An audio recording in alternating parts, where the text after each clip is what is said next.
grandeur of that dream-built God. Man's heart is the dirtiest of all places. And you think God dwells in the human heart? If at all there is a God, he must find a purer place to live. Man's heart, where jealousy and greed and corruption and all things keep perennially rising. You mean to say that is the locus of God? That's where God stays? Who are you trying to cheat? He says. For how in the soiled heart of man could dwell the immaculate grandeur of thy dream built God? Or who can see a face and form divine in the in the naked two legged worm thou callest man? Do you know what man is? He is just a naked two legged worm crawling on a speck of dust in the infinity of space. Whether you live or you die, it means nothing to the economy of this universe. The universe will go on. And there must be there must be a limit to your idealization and self glorification, and there is a soul, etc., etc. There is no soul, there is nothing. You simply are just an accident, just a speck of dust in this vast universe. And you glorified Savitri because you have a tendency to idealize everything, to glorify everything. And so, one by one, all these ideals, the god of death tries, O human face, put off mind painted masks. The animal be the worm that nature meant. Nature meant to be a slightly more complex worm, that's all. But you have taken yourself so seriously, you think you are a candidate for godhood. But nature just meant you. This is very interesting when anthropologists tell us that when you compare a chimpanzee with a human being, you will find out of the 192 characteristics on which a comparison is made, man and chimpanzees are alike in 130 and 160 counts out of 192. Instead of feeling depressed, we feel elated. And we conclude we are like the chimpanzee because 160 out of 192 features, we are like the chimpanzee. Instead, what we should concentrate on is on the fact that at least in 32 points we are away from the chimpanzee. And this is something which the Greek philosophers knew a long time ago. They said man is balanced between the beast and the gods. Man doesn't have the innocence of the beasts, nor does he have the perfection of the gods, and therefore man is the most tragic of all creatures. Because he doesn't have the beast's innocence. Like many novelists in the 20th century very often have wondered, is this acquisition of mind is a mark of progress, or have we taken all kinds of suffering because the mind has come, because mind has created all kinds of divisions. Mind, immediately when two people are brought to the mind, the first question mind asks is how are they different. Instead of asking how are they alike, the mind says how are they different. And if they doesn't find any difference, first of all, if it is possible, color is different, so blacks and whites. Then blondes and other, if they are alike in every way, it always look for something that divides people rather than that which unites people. That's the problem with the mind. Mind is a tremendous faculty that man has acquired, which chimpanzee didn't have. Chimpanzee didn't have the capacities or the faculty by which we do induction and deduction. Because of induction and deduction, modern science and modern technology have become possible. And this is a function of the mental consciousness, and it comes to it naturally. And this is what has given us this tremendous advantage over all the animal world, the great thing called science and technology, which has enabled us to go to the moon, fly in the sky, master the universe, etc. We have done all this. But at the same time, it also divides man from man. And in spite of bringing together people, it divides people all the time. And even in 1999, when parts of the world have more food than they can eat and digest, there are parts of the world which suffer from lack of food. And our great grandchildren, when they look back on our history, they will laugh at us. What kinds of people were these? God gave them so much. Famines were understandable 300 years ago. Famines took place. There was no way you could rush food to an African jungle or to some Asian country. But now it's not the case. If you want, you can always take the food. But look at the United Nations reports. They always say we decided 1998 would be the year of the child. We have statistics which say that 40% of the world's children do not have access to potable water, do not have elementary health care, etc., etc. And at the end of the year, the report is we didn't have enough money, so we couldn't do much. But on the other hand, India, the poorest country, Pakistan, the richest countries, America, Russia, everybody has all the money they need to prepare for a war they don't want to fight. Now, this is not any individual's mistake. I don't think Clinton is stupid or Yeltsin is stupid or Vajpayee was stupid until yesterday. Now he's not prime minister anymore. It is the imbecility of the human mind, the helplessness of the human mind. The human mind spends all its energy preparing for a fight all the time because it sees the other as the enemy. That's why Sri Aurobindo was saying all your plans of world unity, union, peace, etc., will be frustrated until another faculty descends on man, whose, whose characteristic will be to see union, harmony. There is a time when you will see when humanity will perceive capitalism and communism not at opposing gospels but complementary gospels. Now, at the level of the human mind, it's impossible. It's like we are going up a peak, going up a mountain, and we all want to get to the peak. So wherever you stand, you can see the peak, and therefore you are convinced that you are see the right way. And all the others who are also going up the peak, you can't see them, and you don't know whether they can see the peak or not from where they stand. And you are convinced that you are the only man who is walking the right path, and others are all mistaken. That's what we feel. The other is mistaken. I am only right, because this is a characteristic property of the human mind. But once you go up, stand on the peak, then you look down and say, well, all the other travelers could also have seen the peak. You can see that all these roads are leading to the peak. Now, until that experience comes, until you are somebody like Ramakrishna, you can't say Buddhism and Christianity and Islam and Hinduism and Vaishnavism and Shaktism, etc. All these can lead you to the experience of the divine. Ramakrishna could have said that because he was standing on the top. So, as long as you are arguing, debating with the mind is not an instrument for the perception of truth.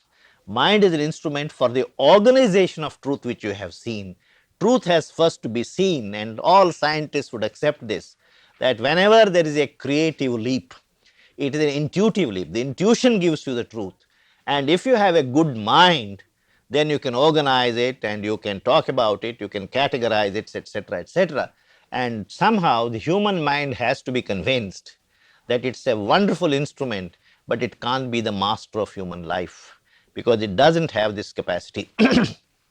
Now, it is this that Sri Aurobindo has been trying to emphasize all the time.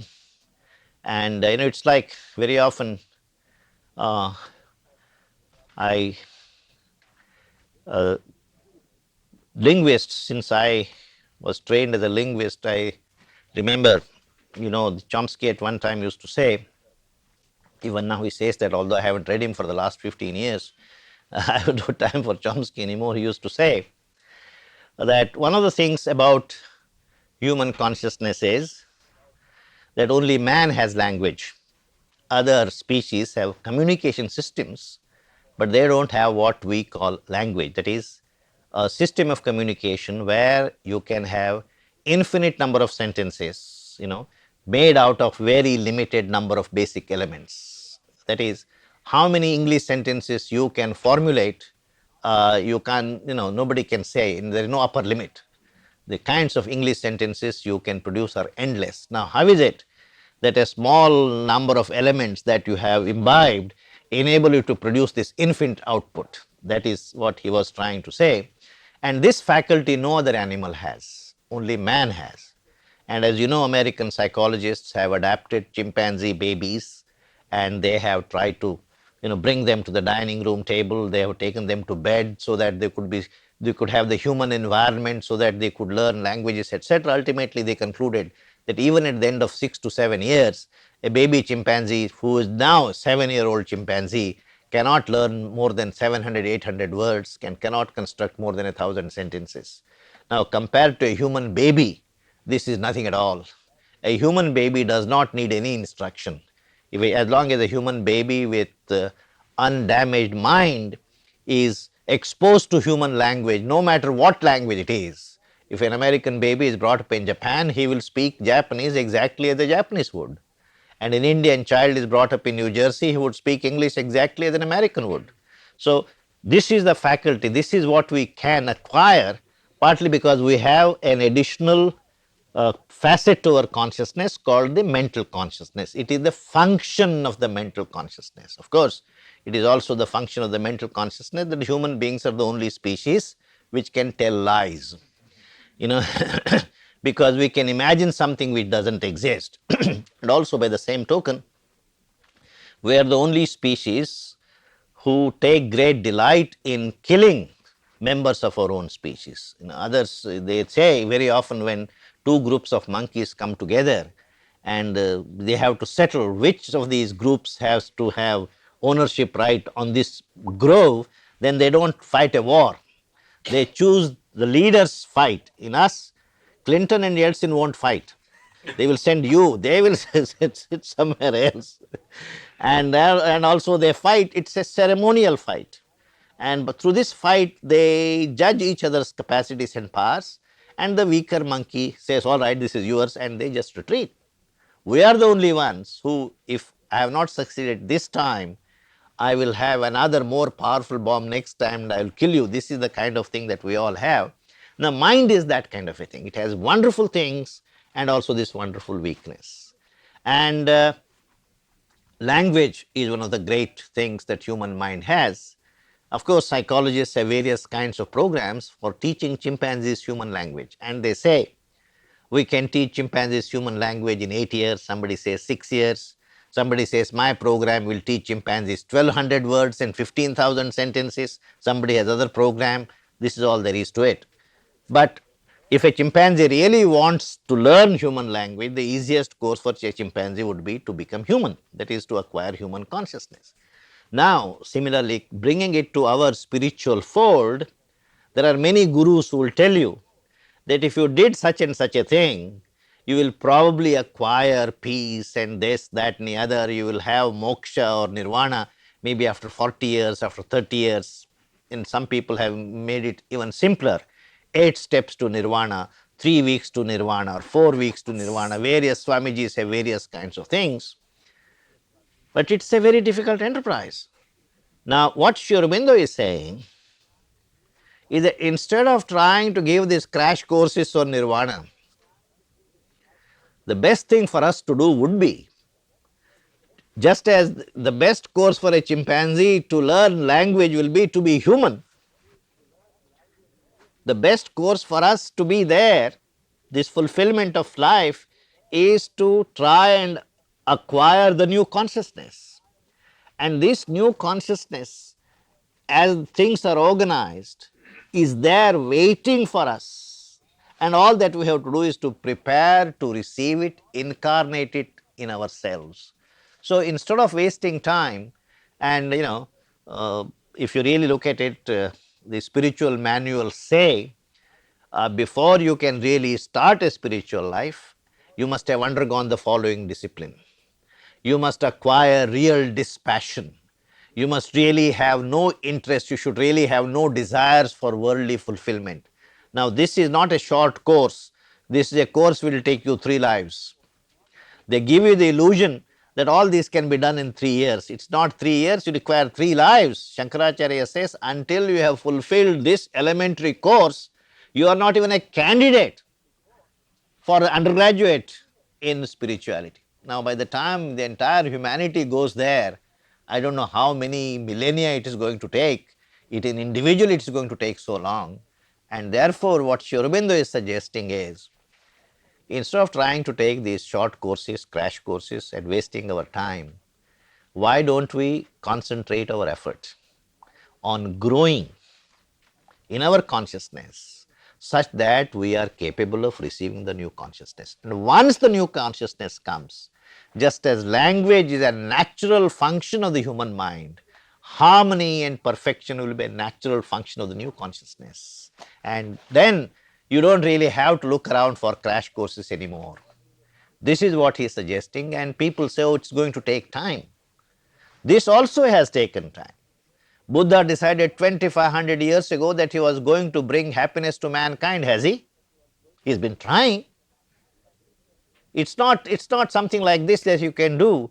So Sri Aurobindo's way may look as if it is going to take time, but it is not going to take any longer than the other paths have taken. You see, the number of people who have turned to spiritual life remains minuscule in spite of all these efforts that are being made, because spiritual life is not natural to the human mind.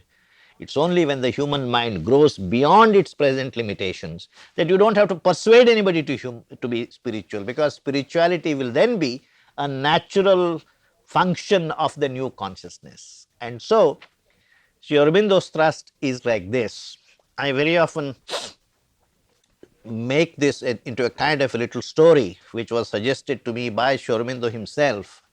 And before I read one more passage from Savitri, I think I'll tell this story and then we can conclude. Uh, I imagine this is from Sri Aurobindo's, he didn't say it in so many words, but this was suggested by something he said in the Life Divine. He says, just as we have the United Nations organization, before man first appeared on earth, let us assume there was a United Nations of monkeys. At that time, the highest evolved species. And they had an organization like that in Timbuktu or somewhere. And then, as usual, they have annual sessions, and the monkey representing the United States, of course, and then Britain, Great Britain, and Russia will make their usual speeches, etc., etc. The Indian monkey was also represented, this time a chap from Hyderabad, a monkey from Hyderabad was the member, so he sat listening. This was his last year in the United Nations. Next year, he was going to retire. So, just listening to the United States representative making a speech, very impassioned speech about world peace and harmony and democracy and culture and freedom, etc., etc. And then this was echoed by the British ambassador to the United Nations. And then everybody had finished his speech. And then the president looked around if anybody else wanted to make a statement. And suddenly the president was surprised that the Indian monkey had raised its hand, the Indian representative. After Krishna Menon, Indian monkeys don't raise their hands. Krishna Menon did all the speaking for eternity. For 48 hours he spoke on Kashmir. He went there, Indian monkey.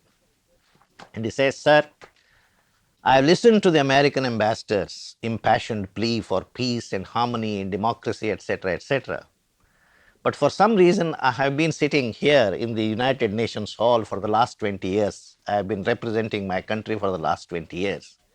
But somehow I feel I have been subjected to the same speech.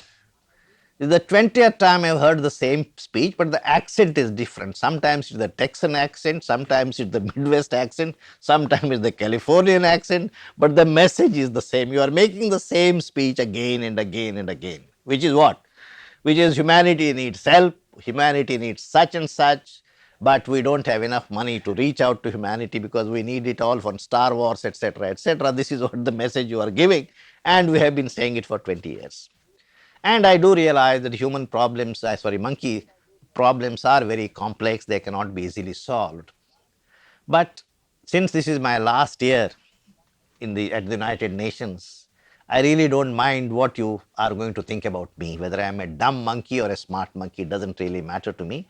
I have to say something from my heart. What is it? He says, I have read in the Palm manuscript somewhere in my country that the monkeys will never be able to solve the problems that the monkey mind creates. You have to go beyond the monkey mind and you have to be human to be able to solve these problems. So one day we are all going to be human. Now somebody says, what is this? What does it mean to be human? Then the monkey says, to be human is to be able to write poetry, is to be able to write sonnets and drama and epics, and then create a civilization, build museums, etc., etc. Just imagine, for a monkey, what is an epic? He says, sir, why should we do these uninteresting things like writing epics and writing poetry and writing novels? I don't think this is an exciting prospect. I don't think it is worth being human. It's better to remain a monkey and enjoy our little limitations of monkeyhood. Life is so glorious as monkeys. Why would anybody would like to change into humans? And but the Indian monkey, since the mood is on him, he's quite eloquent about being human. And so everybody says, sir, we have listened enough. Please take your seat. This is absolute crap. I don't think there is any truth in this. Then he is hounded out. Then the American ambassador feels this is not the right way of treating somebody who has come here to say what he wanted to say. He said, this is unfair. But since you are not asked him any regular question, I want to ask him a question. And I belong to a country which believes in pragmatism. We don't believe in, namby-pamby things all in the air. Suppose you want to be human. What does it mean to be human? Oh, you will build philosophies. What use are philosophies? Oh, you will be able to write literature, Shakespeare, Sophocles, Homer, etc. But we as monkeys have no appreciation for Shakespeare. But there is one thing I can understand. And this is my question. In the last Monkey Olympics that we had 4 years ago, we discovered that a monkey can jump from one tree to another which is 35 feet apart. And this has been a monkey record for the last 30 years. No monkey has been able to break it. Now, suppose we become human, will it be possible for us to jump from one tree which is away 40 feet away from another tree? Will it be possible for a monkey to jump this distance? If it is possible, then there is some value of becoming human. But merely writing poetry and this, etc., that doesn't interest me. So I would like the Indian representative to come and tell me what can be done, whether it is possible to jump from one tree to another tree which is 40 feet away. The Indian monkey comes and says, I feel too embarrassed to answer this question, but I have read the manuscript and palm leaf manuscript in full, and somewhere it says that when you become human, it will be possible for you to jump in one hop from New Delhi to New York. You are only talking about 40 feet, but I am talking about the human potential to clear the distance between New Delhi and New York in one hop. Of course, it will need technology, it will need aeronautics, etc., but it is possible. When you become human, this is going to be possible. Now, this all the other members find so incredible. They say, please shut up and get lost. This is what the world has been saying to Sri Aurobindo. We want slight minor repairs. And you are promising that one day man will walk this earth with the perfection of a God. How can we believe this? Please shut up and get lost. And for the last 80 years, this is not something new. He has been saying this, people have been talking about it. But now, since the time has come, people are willing to listen to these things, that man has a perfection ahead of him, and that can be attained by man's own effort. Until now, evolution was guided by some hidden latent force, because there was no conscious agent which would help in the progress of evolution. With man and with man's consciousness, which is capable of becoming self-conscious, man can be a willing instrument in the hands of this evolutionary growth. And the mother and Sri Aurobindo have said, it's not going to take billions of years, it's not going to take 500,000 years. Maybe now it may take another 100, 200 years before you will see the new consciousness and before you will see the manifestation of the new man. Now, until that is done, until the first new man appears with these supramental capacities, it is very, very difficult to believe, because, as I said, the ideal is so impossibly beautiful that man will be here on earth like God. He will have God's consciousness, he will have God's power, he will have God's love, he will have God's knowledge. How is it possible? We are so tiny, we are so insignificant. How can we ever do it? Oh, Sri Aurobindo, please shut up and get lost. That's what we have been saying. But this is basically the promise of Sri Aurobindo. This is not another trick. This is not another way to the citadel of nirvana or fulfillment. This is not one man's paradise. What Sri Aurobindo is seeking is the fulfillment for the entire human race, not just for one man. And that is the greatness of his message and of his life. Now, I will just read out a passage which we have read out some. I have read out one or two passages from the God of Death. Now, this is from Savitri's side, what she has to say, the kinds of things she says. This is from page 632. 632.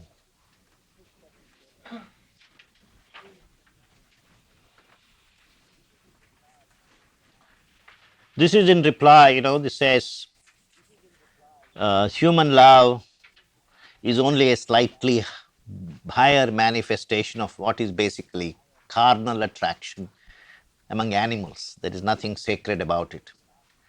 But Sri Aurobindo is the last person to dismiss even the animal carnal love, because he sees that as a beginning of something very great. And it begins like this: all our earth, about 8-9 lines from the bottom of page 632, all our earth starts from mud and ends in sky. We all must have started as matter, but we all are going to end in God, the divine. All our earth starts from mud and ends in sky. And love, that was once an animal's desire. You just dismiss it as animal's desire. Love is nothing more than animal's desire. Love that was once an animal's desire, then a sweet madness in the rapturous heart, an ardent comradeship in the happy mind, becomes a wide spiritual yearning space. A lonely soul passions for the alone. The heart that loved man thrills to the love of God. If you can love one human being and truly and really love him, there can be nothing more spiritual than that. You don't have to start loving the whole world, it's very difficult. Try loving one human being with all your being, and you are very close to God. Because love, that kind of love, really means the total surrender of your ego. And if you can do that in the case of one human being, it's much easier to do it then with regard to God. And therefore, he says, don't poo-poo love and don't look at its manifestations like its carnality, its physicalness, and so on.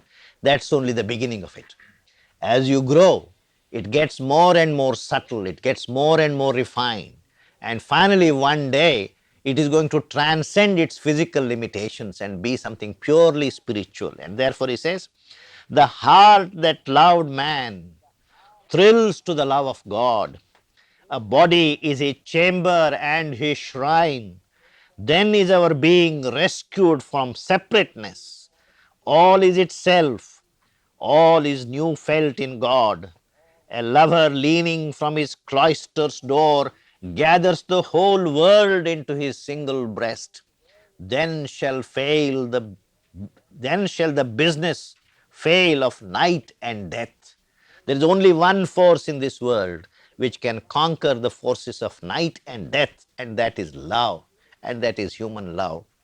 When unity is won, when strife is lost, and all is known and all is clasped by love, who would turn back to ignorance and pain? O death, I have triumphed over thee within.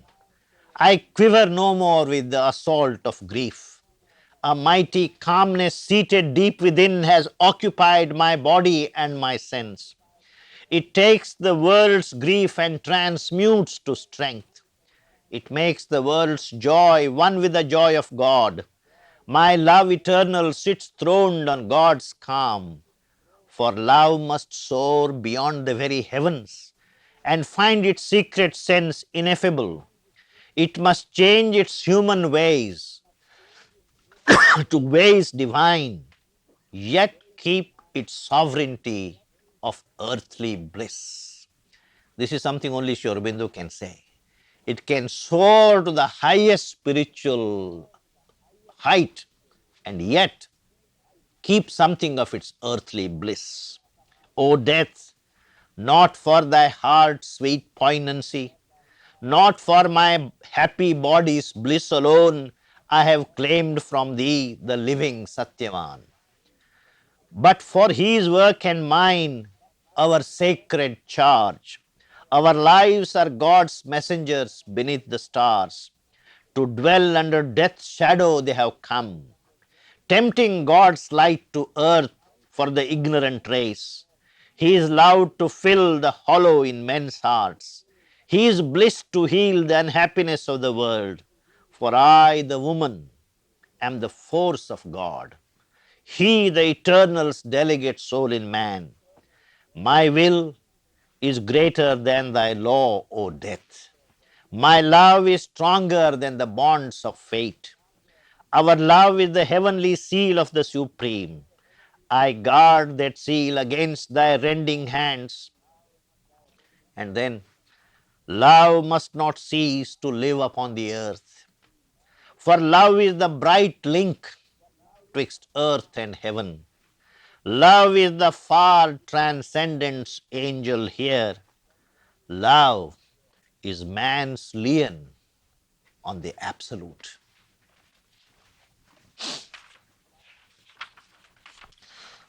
One more passage, this time it's going to be a brief passage, and then I think we should conclude. This is on page 648, about 8 lines from the bottom. See, people have been saying that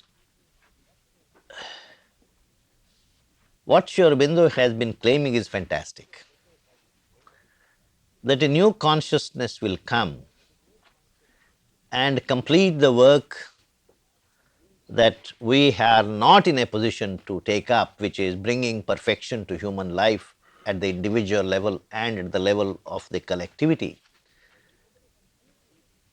This is, nobody has seen this new consciousness, nobody has experienced this new consciousness. What is the guarantee the new consciousness will come?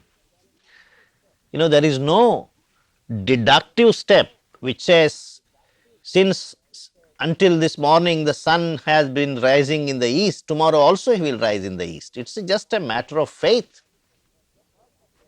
There is no such logical step, because sun has risen in the east every day until today, he will also rise in the east tomorrow. It's just a matter of faith. But the human mind wants something logical. How do we know that the new consciousness is going to come? And when will it come? All these questions the god of death has been asking Savitri. And Savitri then gives this very, very lucid, luminous reply. This is, as I said, on page 648, about 8 lines from the bottom. How sayest thou, truth can never light the human mind, and bliss can never invade the mortal's heart, or God descend into the world he made? Then he says, look at our evolutionary past. If in the meaningless void creation rose. Even if the scientists are to be taken seriously, although they have doubts from time to time that there was something called the Big Bang, and the creation began with the Big Bang 15 billion years ago. Scientists tell you that for about 3 or 4 billion years, the whirl of energies was so furious that not even an atom could form itself. The sun formed and disintegrated several times. It took billion years before, out of energy, the whirl of energy, this creation could solidify itself and establish itself. It took so long. But whoever would have thought at that point that out of this chaos, creation would ever emerge? Chaos would forever continue at chaos. That's what anybody would have said and thought. Somebody who had logic has said this is impossible, that nothing will come out of it. Lo and behold, it took a long, long time, but out of chaos came creation. So he says, if in the meaningless void creation rose, if from a bodiless force matter was born, the first to manifest here out of this blind whirl of energy was matter. So, if from energy matter could come, if from bodiless force matter was born, and then scientists will tell you that for at least a couple of billion years, there was no form of life on earth. Earth was absolutely dead. There was not even a blade of grass on this earth. There is no life at all. And out of this wilderness, lo and behold, suddenly vegetation came, elementary vegetation. Then came more and more complex form of vegetation. Creepers, plants, trees, forests, the entire brown body of the earth was clothed in green. Now, where did this life come from?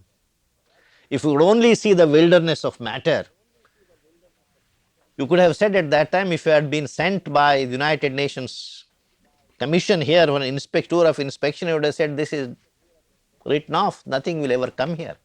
But lo and behold, out of the dead matter came vegetation. He says, if from a bodiless force matter was born, if life could climb in the unconscious tree.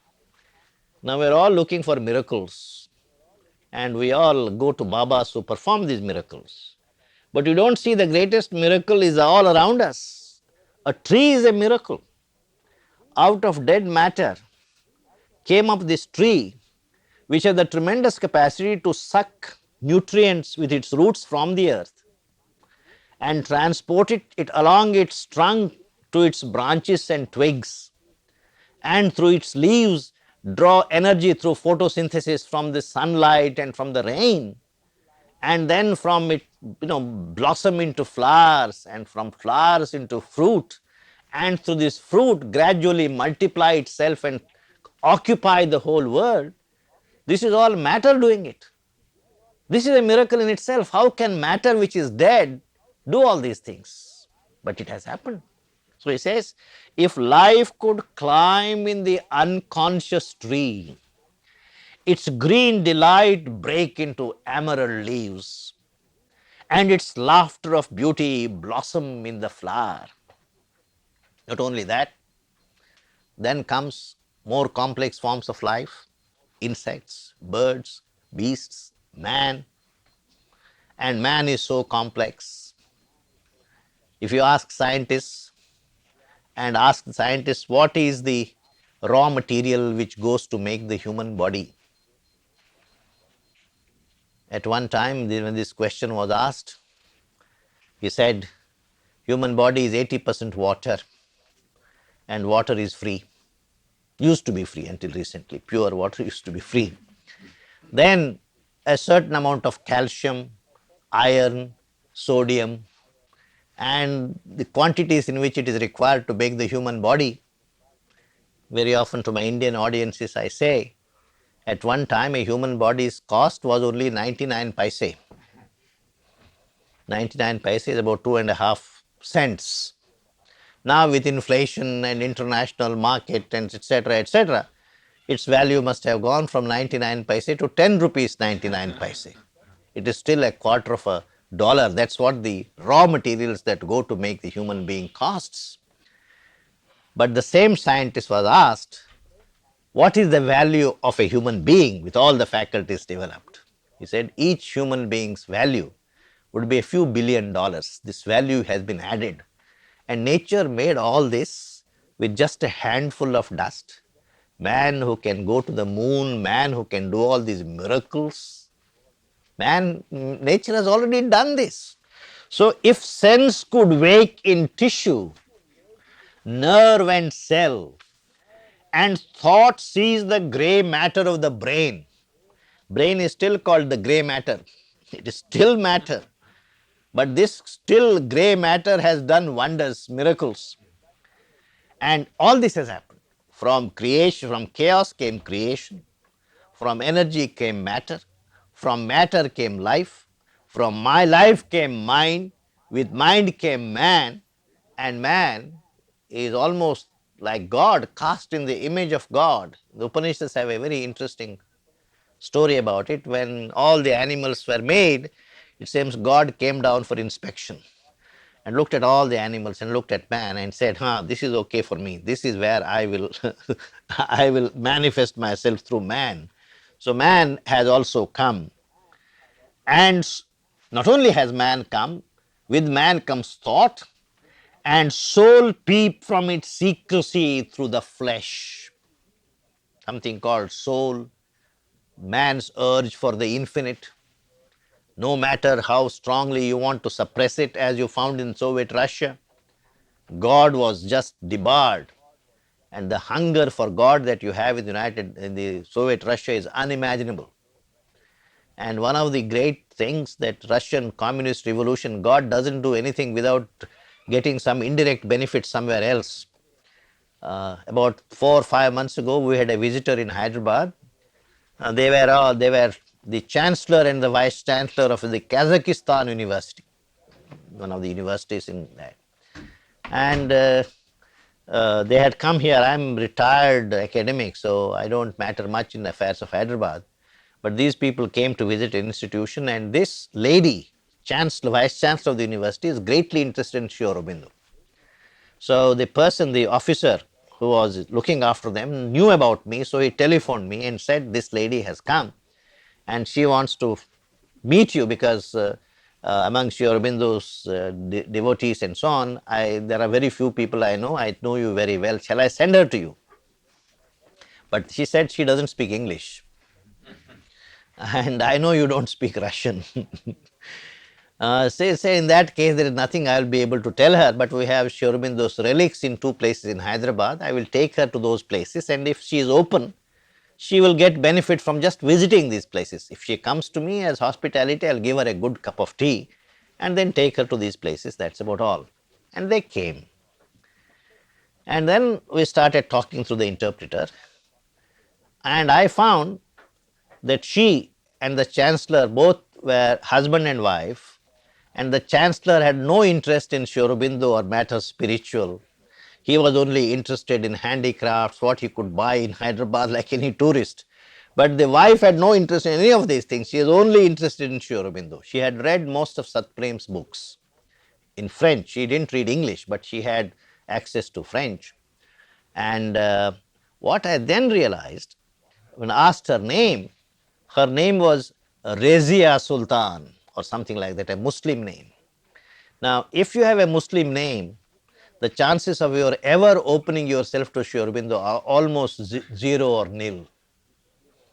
But here was communism, which had wiped away the traditional forms of religion.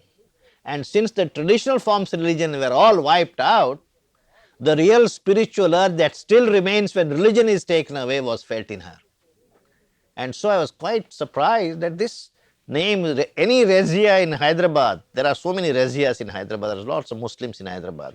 I don't think any one of them will ever wonder about Sri Aurobindo. But this Razia, because the formal traditional forms of religion were all denigrated and just removed and crushed out of existence by the Soviet regime, that they could take away. But what they couldn't take away is the spiritual hunger and thirst in man. And she was so taken up by the presence in the centers where the relics were. I was quite surprised by her devotion and by her openness. I said, this lady coming from Russia is so open, and I come here every day and I'm not even half as open as she is. So the communism hasn't done anything to the spiritual urge there, but has made a great contribution, which is it has taken away the formal traditional religiosity from all these people, and then they are now open. If you really look at what is happening in Russia, Russians have undertaken a mammoth program of translating Sri Aurobindo and the Mother. Most of Sri Aurobindo Mother's works are already available, and Sri Aurobindo's works are also becoming available. And somebody who recently came from Russia was telling me, in the present condition of Russian economy,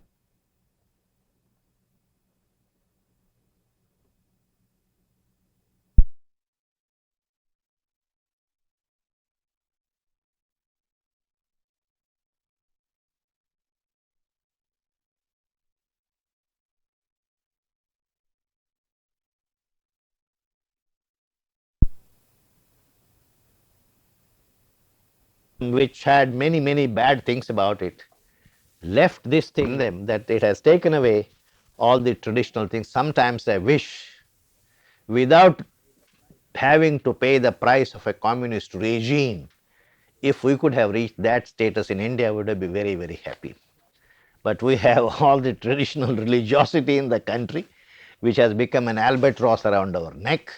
And although we have this great spirituality in the country, very few people are even open to it.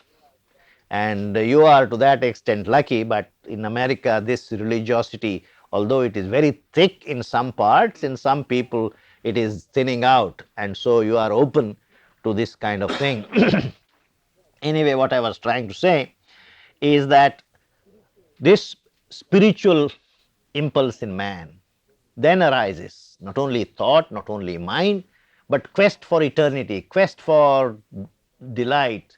In the Life Divine, the very first chapter of the Life Divine, Sri Aurobindo talks about human aspiration for love, for immortality, for knowledge. He says you can never suppress it. No matter what you try to do, it again comes back again and again. Man asks, we don't live by bread alone, there is something more than that, and man seeks that, and that seeking comes again and again. And so, in the evolutionary journey, once you have reached the stage of man and his thoughts and ideas, etc., the spiritual urge also is born. And then he says, and soul peep from its secrecy through the flesh. Now, if all this has happened from chaos to creation, from creation energy to matter, from matter to life, life to mind, mind which is manifested by man, and man ideas, thoughts, plus spiritual urge. All this has happened in the 15 billion years of the evolutionary journey. If this has happened already, then he says, how shall the nameless light not leap on men, and unknown powers emerge from nature's sleep? How can you say, with what confidence can you say the evolutionary journey has reached its final ultimate station? If it has already crossed all these, it stands to reason to believe that it may have other stations also to reach. And so, if there is a station beyond the mind, as Sri Aurobindo talks about, the higher mind, the illumined mind, the intuitive mind, and over mind, and then the supermind, there are stations to cover. What makes you, what gives you the confidence to say, no, evolution has finished its journey, it has already reached its goal with the advent of man, there is nowhere else to go? This is the question Savitri asks the god of death. You want me to produce proof that the new consciousness is going to come. I would like you to produce proof that it is not going to come. It has already traversed all this path. All that is remaining is just turn round the bend and there you are. That's all that is needed. So, what he says, how shall the nameless light not leap on men, and unknown powers emerge from nature's sleep?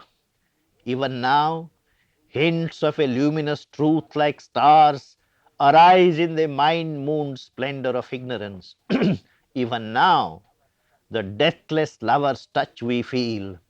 If the chamber's door is even a little ajar, see, we close the doors of our heart and lock it up with the most secure lock possible, and then complain God doesn't come. We have locked it up. If even the door of your heart is little ajar, that space is enough for God to sneak in. So he says, even now the hints of a luminous truth like stars arise in the mind moon splendor of ignorance. Even now the deathless lover's touch we feel. If the chamber's door is even a little ajar, what then can hinder God from stealing in? And or who forbid his kiss on the sleeping soul? I think we should conclude at this point. Thank you very much. This has been a wonderful experience talking to a small group. And as I was saying to Julian in that morning, I was puzzling over this. What should I do with this group? Whether I should do this or that, and what material should I take with me? Should I take some of my notes or other books, etc., etc.?